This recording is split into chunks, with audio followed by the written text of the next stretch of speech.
Usaha memastikan labuan bersih, telus dan bebas rasuah terus dipergiat. Ke arah itu, program Hari Anti Rasuah Antarabangsa SPRM Labuan dianjurkan bersama Syarikat Pengurusan Terminal Feri Antarabangsa Labuan, LDA Holdings Sdn Bhd dan SPRM.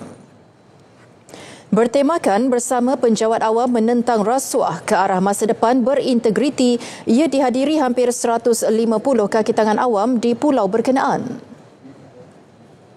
Untuk hara tahun ini kita sasarkan kepada penjawat awam, yang mana kita terapkan nilai-nilai integriti itu kepada penjawat awam.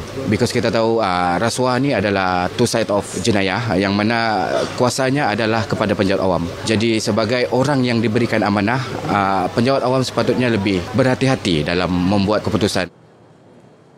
Program turut libatkan NGO serta agensi swasta bagi memperluas pendidikan integriti serta mengukur usaha pencegahan rasuah melalui penyertaan bersama masyarakat dan sektor perniagaan.